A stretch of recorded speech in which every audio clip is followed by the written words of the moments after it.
જળ સંપત્તિ અને પાણી પુરવઠા વિભાગના મંત્રી શ્રી કુંવરજી બાવળિયાના અધ્યક્ષસ્થાને ભુજ સ્મૃતિવન ખાતે જિલ્લા કક્ષાના yoga for one earth one health અને સ્વસ્થ ગુજરાત મેદસ્વીતા મુક્ત ગુજરાતની થીમ પર આંતરરાષ્ટ્રીય યોગ દિવસની ઉજવણી કરવામાં આવી હતી।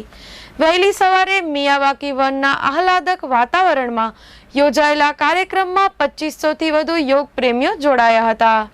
આ તકે મંત્રી શ્રી કુંવરજી બાવળિયાએ જણાવ્યું હતું કે યોગને વડાપ્રધાન શ્રીએ દુનિયાના ખૂણે ખૂણે પહોંચાડ્યો છે, ત્યારે કેન્દ્ર તથા રાજ્ય સરકાર યોગને દરેક ઘર, ગામ તથા શહેરના નાગરિકો સુધી પહોંચાડવા કટિબદ્ધ છે। આ જ સંકલ્પને સાર્થક કરવા 21 જૂનના યોગ ડેની ઉજવણી સાથે રાજ્ય સરકાર દ્વારા આ દિશામાં વિવિધ પ્રયાસો કરવામાં આવી રહ્યા છે।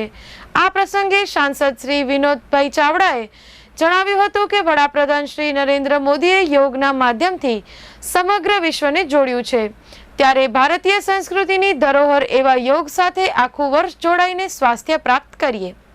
તેમણે ઉમેર્યું હતું કે યોગ મનને શાંતિ અને તનને સ્ફૂર્તિ આપે છે, ત્યારે યોગને જીવનશૈલીનો ભાગ બનાવવો જોઈએ।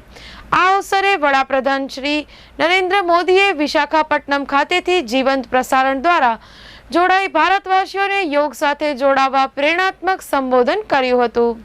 આજના કાર્યક્રમમાં ભુજ ધારાસભ્ય Shri Keshubhai Patel, range IG Shri Chirag Kordiya, collector Shri Anand Patel, પશ્ચિમ કચ્છ એસપી શ્રી વિકાસ સુંડા, જિલ્લા વિકાસ અધિકારી શ્રી ઉત્સવ ગૌતમ, નિવાસી અધિક કલેક્ટર શ્રી ડીપી ચૌહાણ, ડીઆરડીએના ડાયરેક્ટર શ્રી નિકુંજ પરીખ, ભુજ પ્રાંત અધિકારી શ્રી ડોક્ટર અનિલ જાદવ, ભુજ ગ્રામ્ય મામલતદાર શ્રી એએન શર્મા, સ્મૃતિવનના મેનેજર શ્રી મનોજ પાંડે સહિતના પદાધિકારીશ્રીઓ, અધિકારીશ્રીઓ, યોગ સાધકો તેમજ બોડી સંખ્યામાં યોગ પ્રેમી જનતા ઉપસ્થિત રહ્યા હતા।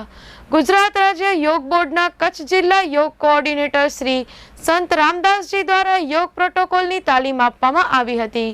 સમગ્ર કાર્યક્રમનું સફળ સંચાલન શ્રી મનન ઠક્કરે કર્યું હતું। ગુજરાત રાજ્ય યોગ બોર્ડ અને જિલ્લા વહીવટીતંત્રના માધ્યમથી સ્મૃતિવન ભુજ કચ્છ ખાતે 11મા આંતરરાષ્ટ્રીય યોગ દિવસની ઉજવણી કરવામાં આવી। આ ઉજવણી વખતે આ વિસ્તારના સન્માનીય સાંસદ આદરણીય વિનોદભાઈ, આદરણીય ધારાસભ્ય કેશુભાઈ, જિલ્લાના વહીવટીતંત્રના સૌ અધિકારીઓ, પદાધિકારીઓ, વિદ્યાર્થી મિત્રો, યુવા મિત્રો અને ખૂબ વિશાળ સંખ્યામાં નગરજનોની હાજરીમાં ઉપસ્થિતિમાં આ ઇન્ટરનેશનલ યોગ દિવસની ઉજવણી કરવામાં આવી। રાજ્યના માનનીય મુખ્યમંત્રી આદરણીય ભૂપેન્દ્રભાઈ પટેલ સાહેબે વડનગર ખાતેથી રાજ્ય કક્ષાનો આ યોગ દિવસની ઉજવણી કરવામાં આવી। દેશના પ્રધાનમંત્રી આદરણીય નરેન્દ્રભાઈએ જે સારા વિશ્વની અંદર યોગનું મહત્વ સમજાવીને અને યોગ શું છે અને સ્વાસ્થ્ય માટે કેટલો ઉપયોગી છે એ જોડવાનું કામ કઈ રીતે કરે છે અને વિગતે માનનીય પ્રધાનમંત્રી આદરણીય નરેન્દ્રભાઈએ પણ વિગતે આંતરરાષ્ટ્રીય યોગ દિવસની વિગતે વાત કરી। આજનો આ દિવસ અમારા ખાસ કરીને આ સ્મૃતિવનમાં ભુજ કચ્છ ખાતેથી આ મહાનુભાવોની ઉપસ્થિતિમાં ઉજવવામાં આવ્યો। ખૂબ સારી રીતે જિલ્લાના વહીવટીતંત્ર અને એના સૌ પદાધિકારીઓ એની ઉપસ્થિતિમાં આજના કાર્યક્રમની ઉજવણી કરવામાં આવી। વિશ્વ યોગ દિવસની ઉજવણી સમગ્ર દેશ અને દુનિયાની અંદર થઈ રહી છે, જેના ભાગરૂપે આજે કચ્છની અંદર પણ ઐતિહાસિક સ્મૃતિવનની અંદર યોગ દિવસની ઉજવણી કરવામાં આવી હતી। રાજ્ય સરકારના કેબિનેટ મંત્રી શ્રી આદરણીય શ્રી કુંવરજીભાઈ બાવળિયા સાહેબ અને ધારાસભ્ય શ્રી કેશુભાઈ પટેલ સાહેબની ઉપસ્થિતિ હતી।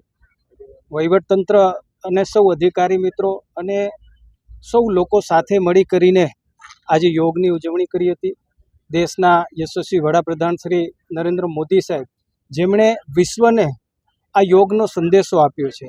આજે આખું વિશ્વ ઘેલું બન્યું છે અને યોગ આપણા મનને શાંતિ આપે છે, શરીરને સ્ફૂર્તિ આપે છે અને આ યોગનો સંદેશો રાજ્યના મુખ્યમંત્રી શ્રી આદરણીય ભૂપેન્દ્રભાઈ પટેલ સાહેબ યોગ બોર્ડ દ્વારા આજે દરેક ગામની અંદર, દરેક શહેરની અંદર યોગ કરતા લોકો યોગની અંદર જોડાય એવું પણ રાજ્ય સરકાર દ્વારા એક કાર્ય કરવામાં આવ્યું છે। હું ફરી એકવાર આજના આ પવિત્ર દિવસે સૌને મારી યોગ દિવસની ખૂબ ખૂબ શુભકામનાઓ પાઠવું છું। આજે કચ્છ જિલ્લાની અંદર પણ સ્મૃતિવનની અંદર આજે હજારોની સંખ્યામાં સૌ લોકો જોડાણા હતા।